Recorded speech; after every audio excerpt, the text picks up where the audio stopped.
Welcome to this week's edition of Flashback Friday, your opportunity to get some good review by listening to episodes from the past that Jason has handpicked to help you today in the present and propel you into the future. Enjoy. Speakers, publishers, consultants, coaches, and info marketers unite. The Speaking of Wealth show is your roadmap to success and significance. Learn the latest tools, technologies, and tactics to get more bookings, sell more products, and attract more clients. If you're looking to increase your direct response sales, create a big-time personal brand, and become the go-to guru, the Speaking of Wealth show is for you. Here's your host, Jason Hartman.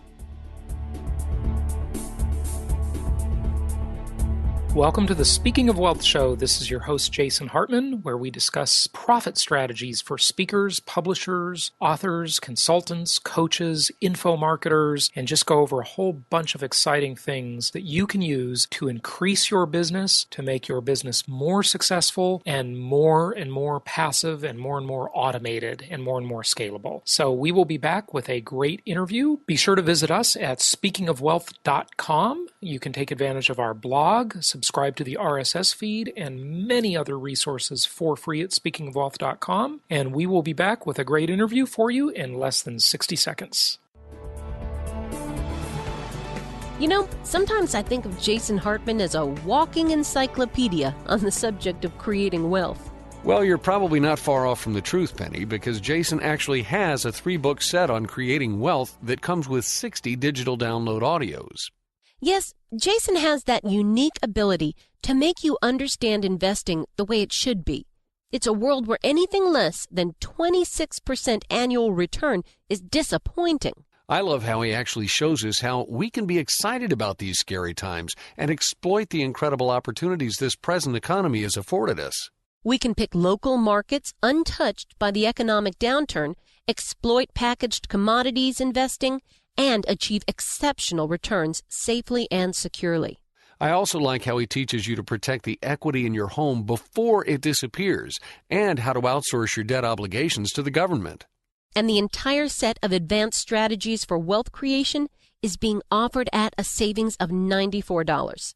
That's right, and to get your Creating Wealth Encyclopedia series, complete with over 60 hours of audio and 3 books, just go to jasonhartman.com/store. If you want to be able to sit back and collect checks every month, just like a banker, Jason's Creating Wealth Encyclopedia series is for you.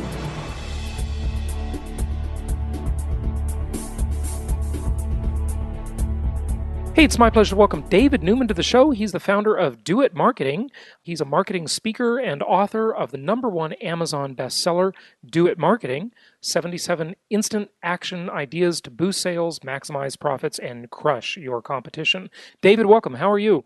Hey, Jason, I'm great. It's good to be here. Good, and it's good to have you coming to us today, I believe, from Philadelphia. Is that correct? That's it. Fantastic. Well, you're into all of the same ideas that I hold so dear.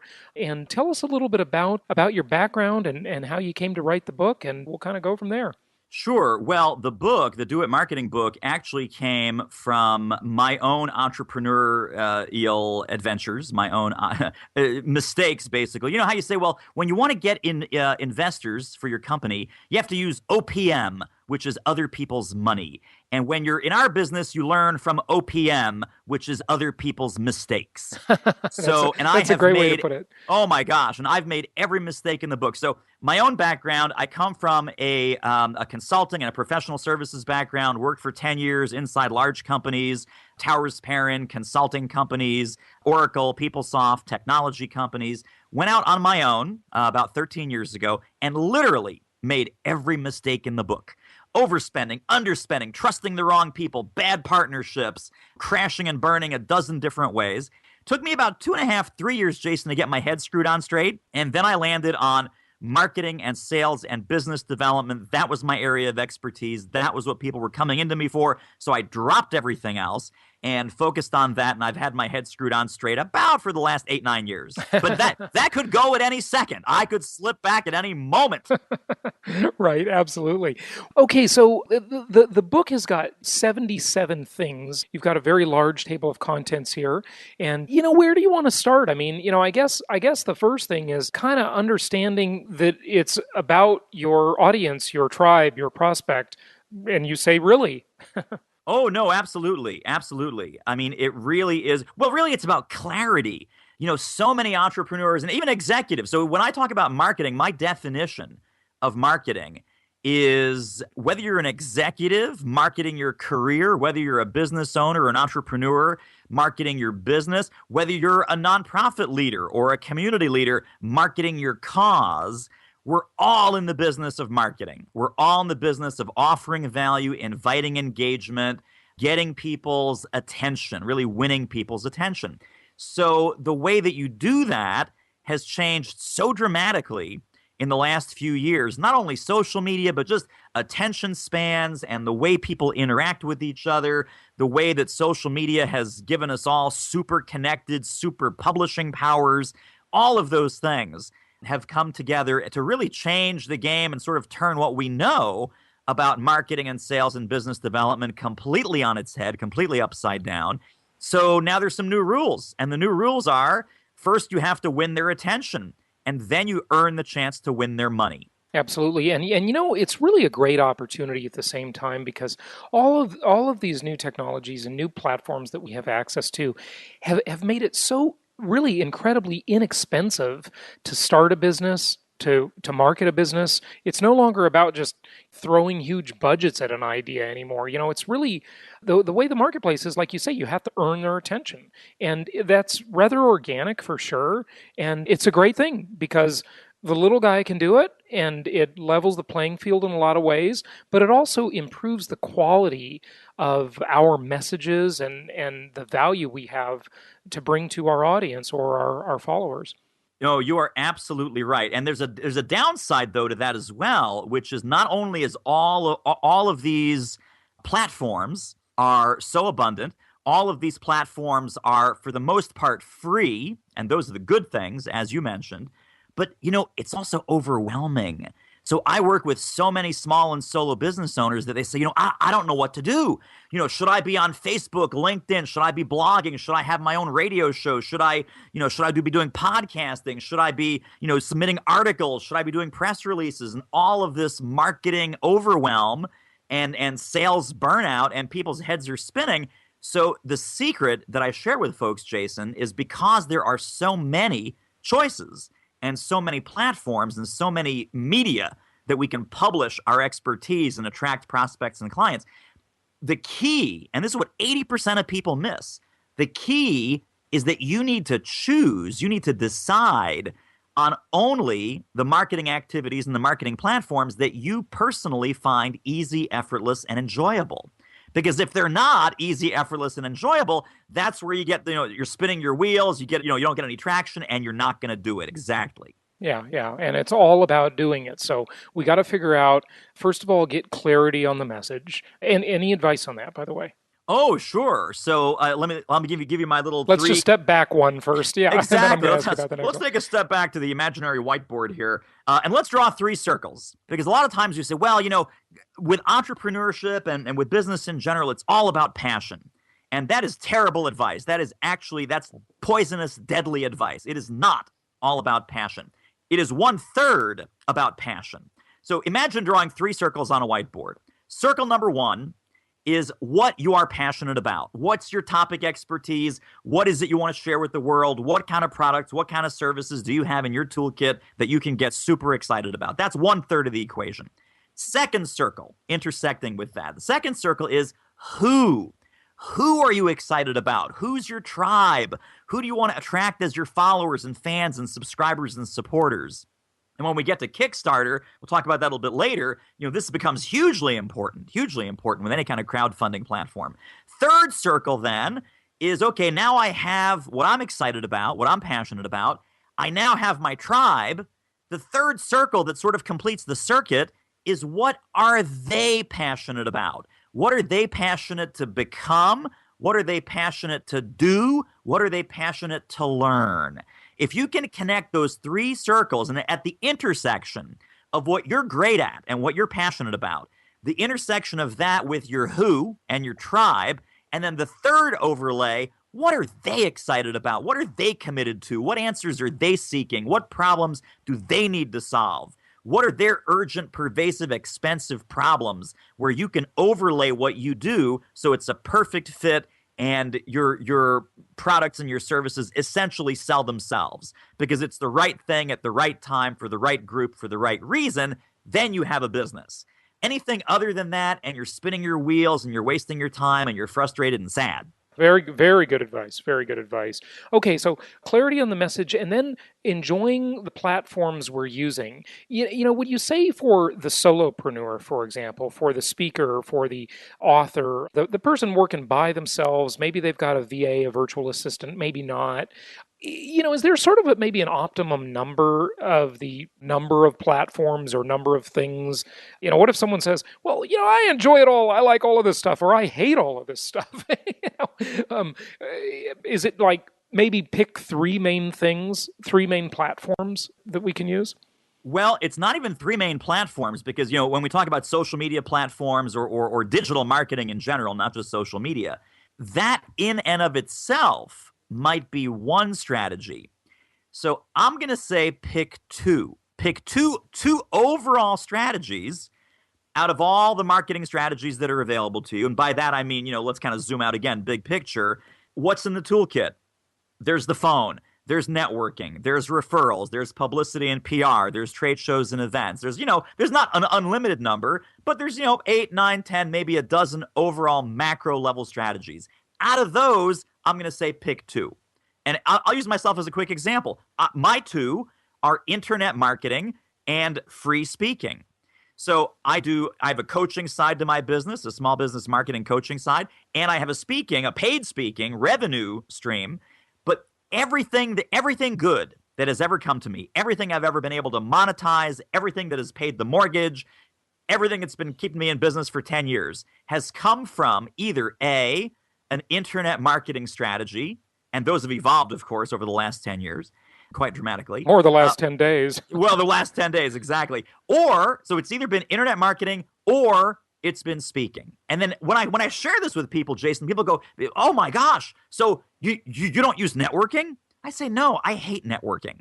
I'm not good at networking. I don't like networking. And when you say networking, you know, what exactly does that mean? You mean like going to the Chamber of Commerce mixer or yes, know, the old-fashioned it type could stuff? be that, or, you know, even, you know, meeting new people. I hate to say this, and people are surprised to hear it, but I'm sort of an antisocial SOB. I mean, if I know you and, you know, if we're friends, I am the best friend you're ever going to have. Super loyal. I'll bend over backwards to help you. Strangers, I'm like, not so much. Not so much. And that's just a personality thing. So if you know your personality, if you know your preferences, if you know sort of the way that you're wired, your marketing DNA, this concept of choosing the 2 or 3 marketing strategies that you're going to lean into should be easy. So let's kind of go down the list. If you love writing, use writing strategies. If you love technology, use technology-based strategies. If you love speaking, go out and use speaking strategies. So like this show is a speaking strategy. You're using it, Jason, to build your empire. I'm fortunate to be your guest on this episode, so I'm using it to a certain extent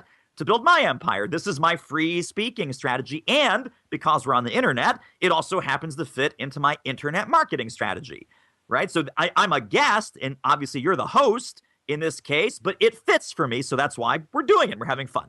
If you love in-person networking and you love shaking hands and kissing babies, then use in-person strategies. But what I see a lot is people really super committed to strategies they hate. So people say, oh, I promised myself I'd make 10 cold calls a day. I said, oh, do you like cold calling? Do you enjoy the phone? They go, I hate every second of it. And I go, well, that's interesting. Then why'd you make this big commitment? Well, because so-and-so who sells real estate, he said that it's all about the phone. Or so-and-so who runs this kind of speaking business said he's made all his money on the phone. So I'm going to go do that. That's a terrible reason to pick a marketing strategy. And again, it doesn't fit my template. It doesn't fit my mantra, which is easy, effortless, and enjoyable. They're using those strategies because that's easy, effortless, and enjoyable for them. What you need to focus on is what's easy, effortless, and enjoyable for you. Yeah, makes sense. Makes perfect sense. Talk to us a little bit about, we talked about how internet marketing is changing so quickly, and you said it's changed in the last 10 years, and I said, what about the last 10 days? And talk about the big thing that's going on in the internet world now. And, I'm going to say that's crowdfunding. I'm going to say that's what is all the rage in the last several months. What are your thoughts about those platforms and Kickstarter and so forth? No, well, absolutely. As far as buzz, as far as PR, as far as, what is it that we're reading about in the headlines and on the social media blogs and so forth, Kickstarter and other crowdfunding platforms, and there are other ones, obviously Indiegogo and a couple more, but Kickstarter is really the 800-pound gorilla in that space. It's awesome. It really is awesome. For folks that don't know, free money. How can you refuse that? Yeah, exactly. Right. Well, I was going to say, for folks that don't know, it's not actually free money. Think about it like a public TV station, and they're doing a pledge drive. And if you pledge $35, you get the umbrella. If you pledge $75, you get the umbrella and the DVD. If you pledge $150, you get to come down to the studio and watch the show being taped. So it's that kind of thing. It's an online pledge service that allows you to post creative projects and receive funding via donations. So what kind of businesses is that going to work for? Kickstarter, and all the platforms, but Kickstarter in particular, has some pretty strict guidelines about what you can and cannot fund on their crowdfunding platform. So they say it must be a project, meaning it has a clear end. It cannot be an open-ended service, buy my stuff, shop at my store. It can't be any of that stuff. It has to be a project. Specifically, it has to fit into one of their categories. And the categories on Kickstarter include things like art, comic books, dance, fashion, design, film, food, games, photography, publishing. So something creative. If you're running an accounting service or if you're running a speaking business, it's really not for you. Now, having said that, could a speaker, could an expert, could a consultant, could a thought leader take advantage of Kickstarter? The answer is absolutely yes. But it would have to be for a specific kind of project. So let's say it's a book. Let's say it's a documentary film. Let's say it's some sort of conference or meetup or convention that you want to produce. For those kinds of things, Kickstarter is brilliant. Now, here's the other myth with Kickstarter. And you'll see all kinds of references. Oh, Kickstarter has 100 million users now, and everyone's on Kickstarter, and it's awesome. Just like any other platform, though, Jason, the myth is build it and they will come. There's 700 million people on Facebook. If I put a Facebook post out, guess what? I'm not going to make $1 million by tomorrow. Yes, Facebook has 700 million users. Am I connected to all of them? Yes and no. The real answer is not really. So one of the mantras that I share with people about Kickstarter is great if you already have the tribe, if you already have the following and the subscriber base and the email list and the social media platform and the reach and the impact and the influence that you want to have. Kickstarter is not the place to build that list or build that influence or build that permission asset.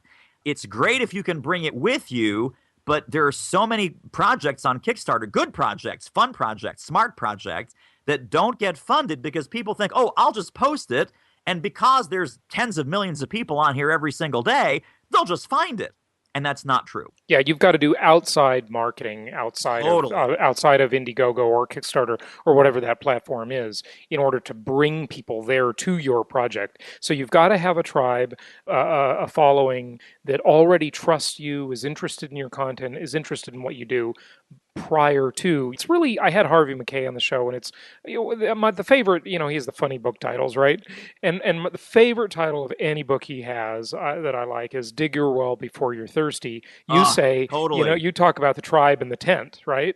Yep. So what is your saying about the tribe and the tent? It's build the tribe before the tent. And this isn't just with Kickstarter, this is with anything.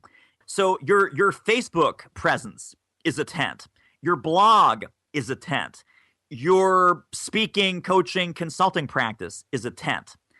You can't do anything with any of those things until you first gathered people and gathered a good number of people, gathered a critical mass of people, which is your tribe.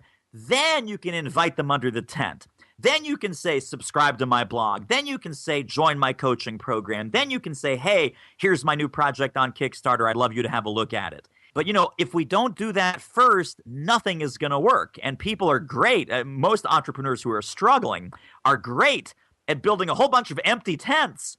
And, they build 5, 6, 7 tents. And they go, well, hey, where's my people? Why aren't people coming in? And my question to them is, well, hey, where's your tribe? They go, oh, I forgot that part. We talked about how professional speakers or thought leaders might use Kickstarter, but what are some of the tips that you have that can make one's speaking business more profitable? Well, so in the context of Kickstarter or just in No, general? the context of everything. Okay, Kickstarter's far too narrow. Yeah. Yeah. Well, although some of these tips kind of go both ways, but let's answer your larger question, which The is kind of broader more fun. question. Yeah. Yeah. Well, rule number 1 is don't suck. I think that's rule number 1. No, seriously, because people say, well, they're so focused on the marketing. Right. And obviously that's my specialty and it's a passion of yours as well.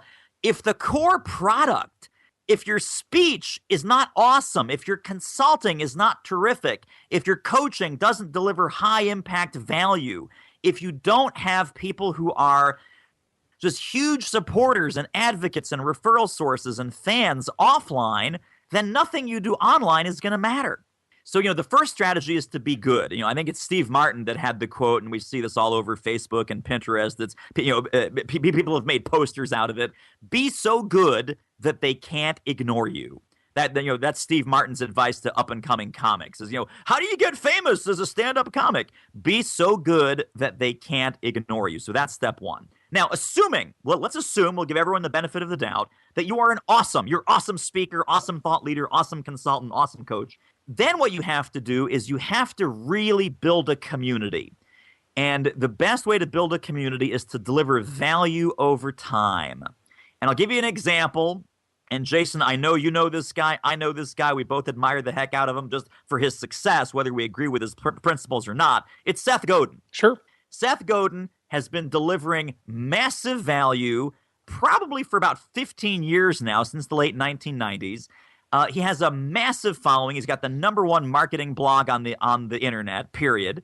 Huge following. He puts out a project, and he did a Kickstarter too, by the way. So we're kind of wrapping I in didn't both, know that. What was here. his Kickstarter? Oh, it was fantastic. It was this gigantic book.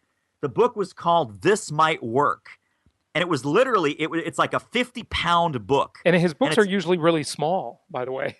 It was like a giant, oversized, huge book. You can search on Kickstarter for Seth Godin. It'll come right up. And he sold it out. He made $250,000, I think, in 72 hours. Now, again, you say, oh, that's awesome. I want to go do that. Well, first spend 15 years building your tribe, the way that Seth did. Then you can make $250,000 in 72 hours. But the point is that delivering value over time, that's the equation for trust, by the way, my friends. Value plus time equals trust. And you can write that one down, take that one to the bank. Value plus time equals trust. That's the E equals MC squared of this world. Value plus time equals trust. That's so true. That is totally the theory of relativity as far as the business that you and I are in as speakers and thought leaders and coaches and consultants. So that is critically important. And does that happen quick? No. Can you start on that immediately? Absolutely.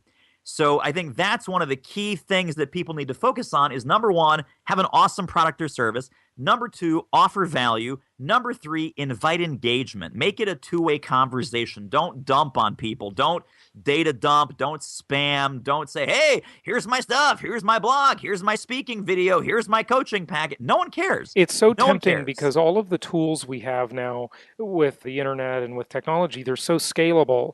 And this temptation to be a mass marketer is really overwhelming for a lot of speakers and a lot of people in any business. They just want to spam the world because it's the click of a mouse. It's really easy to do now. But it's so important to resist the temptation to do that because it is so frowned upon. Well, not only is it frowned upon, but it doesn't work. I mean, like you can do an experiment on Facebook, and I've done a lot of experiments on Facebook. Post something about yourself, see what kind of response that gets, and then post something about somebody else or another book or another speaker or another blog or another resource. I'm a firm believer, Jason, that the key to business success is what I call FLOP. And FLOP is an acronym for feature and leverage other people. So, for example, once you and I wrap up this interview and it's posted and it's on your website and all this kind of stuff, believe me, I'm going to go on LinkedIn, I'm going to go on Twitter, I'm going to go on Facebook, I'm going to say, you got to check out Jason Hartman's awesome show, Speaking of Wealth. There's a tremendous amount of stuff there, and yes, I was on the show, and here's the link to my episode, but check out all his other guests. It's a fabulous show. You'll get tremendous value from it. So it's not just about you.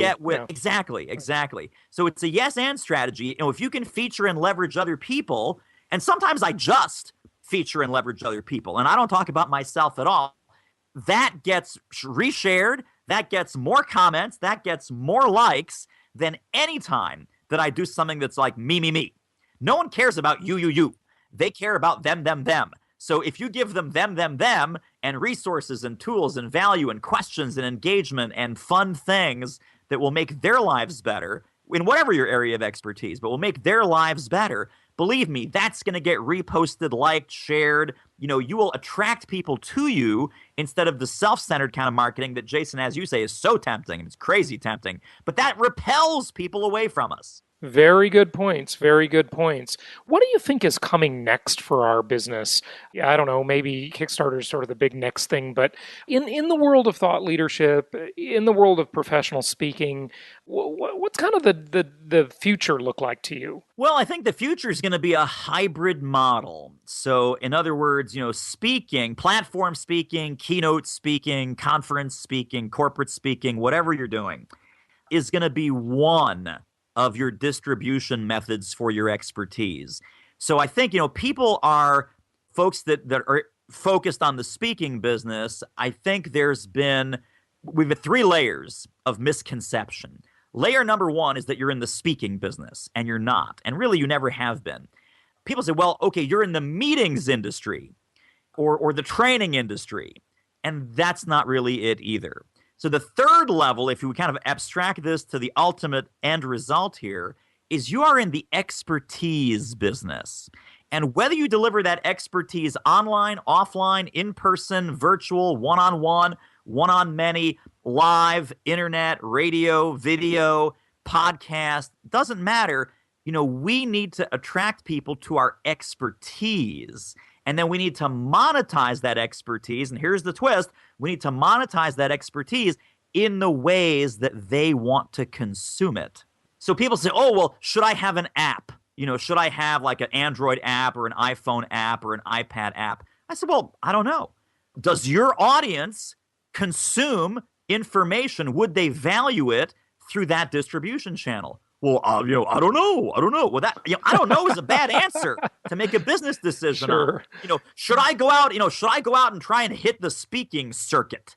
As if there's a speaking circuit, right? Oh, no, we all just go on the secret speaking circuit. We have a secret handshake. It's the circuit. There's a special secret website for the speaking circuit that you can just go to, and suddenly you'll have a career. Right. Now, people like Bill Clinton who get $200,000 per speech, maybe there is a secret speaking circuit, Jason. You and I simply aren't on it. Fair enough. But for the rest of us mortals, our mortal speakers and our people that are not ex-presidents of the United States, there is no speaking circuit. There's many different speaking opportunities. But think about what's the distribution channel that fits you, that fits your expertise, and most importantly, that fits your prospect. So, for example, I've got a couple of clients who have a very full speaking calendar. They've got young kids or they're getting to be of a certain age where they say, I'm missing my kids' childhood. I'm missing seeing them grow up. They're in middle school. They're entering high school. And I said, okay, well, you got 60, 70, 80 speaking gigs a year. What business model would you like? And then they map this out for me very clearly, very succinctly, what they would like. And I say, I have good news and I have other news.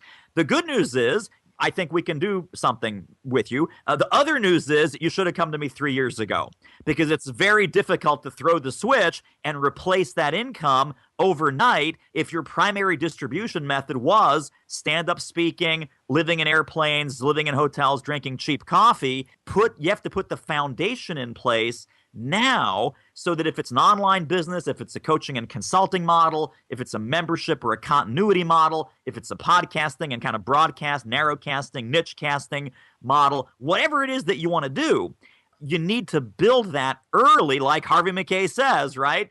dig your well before you're thirsty. Once you're thirsty, you go, okay, I got to get off this crazy ride. By then it might be too late. So you have a great question, which is what's the future of speaking? I think the future of speaking is so diversified that we all have to figure out those three questions. What's the business model? What's the revenue model? And what's the distribution channel that's going to work for you? Mm-hmm. Yeah, very good points. It's much more fragmented than ever. There used to be a smaller, simpler path, but nowadays the paths are many, the choices are many, the media are many, and it's just a different world. But it allows a lot of choices, and it gives people an opportunity to decide which path they like best and which platform they like best, and they can pursue that. One of the things you talk about, David, is how planning trumps passion. And what I love is in your book you have this 21-day marketing launch plan, and I think that even though it sounds like it's for newbies that want to launch a new thing, I think a lot of experienced speakers, thought leaders, consultants can really gain a lot from your 21-day plan. It's excellent because it just reminds us not to be so chaotic and so unfocused. It provides like a focus day for different important elements. Talk about your 21-day plan if you would, and we'll kind of wrap up with that.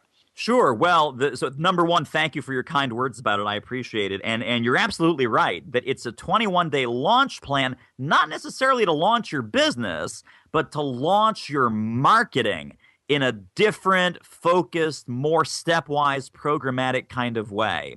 So, the beauty of it and the way I designed it and the feedback I've gotten from people has been so overwhelmingly positive because it assumes nothing. It assumes that you have nothing. So nothing is assumed, nothing is overlooked. It's like a clean slate. And as soon as people go, oh, it's a clean slate, it's almost like there's this sigh of relief. Like, oh, okay, all the craziness, all the overwhelm, all the wheels spinning, I can stop that for a second. I can pretend I have a clean slate. Let me go through these 21 days of the marketing launch plan. And Jason, you're right. A lot of people have used it as a relaunch plan. So it's not even about launching your business. It's about relaunching your marketing in a new, focused, different sort of way that's going to give you a whole different level of momentum. So there are days that are designed for strategy. There are days where you're sitting down, you're looking at your business model, your speaking model, your revenue model. There are days that you're doing some infrastructure build out. What should your website look like? What are the key elements of your one sheet or your speaker package? What are some of the tools that you need to have in your marketing toolkit?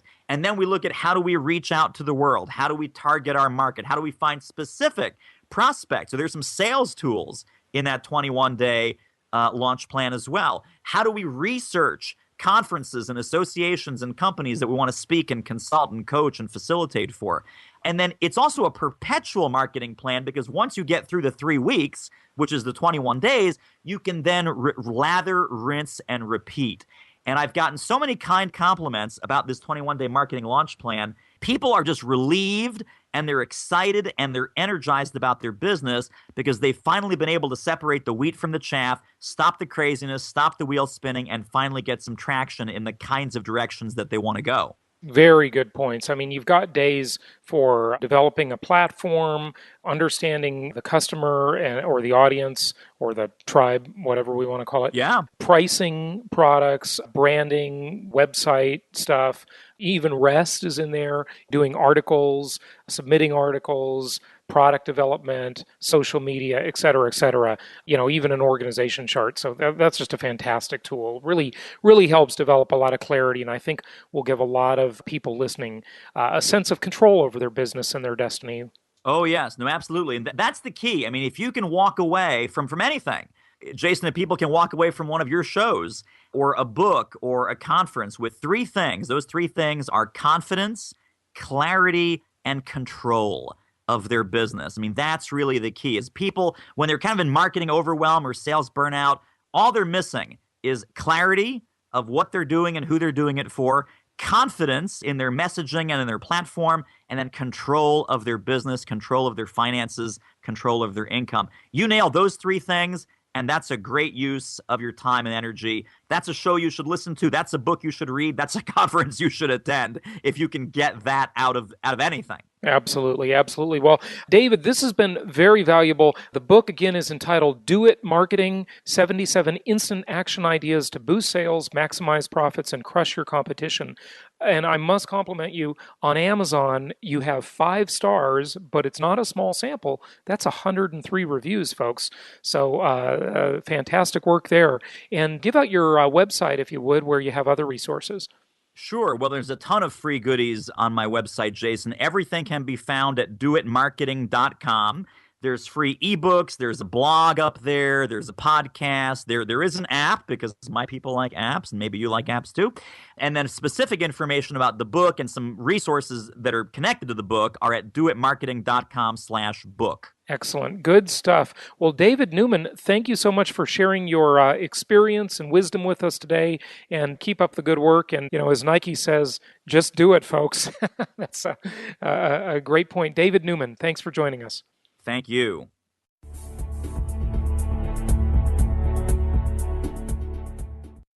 This show is produced by the Hartman Media Company, all rights reserved. For distribution or publication rights and media interviews, please visit www.hartmanmedia.com or email media@hartmanmedia.com. Nothing on this show should be considered specific personal or professional advice. Please consult an appropriate tax, legal, real estate, or business professional for individualized advice. Opinions of guests are their own, and the host is acting on behalf of Platinum Properties Investor Network, Inc. exclusively.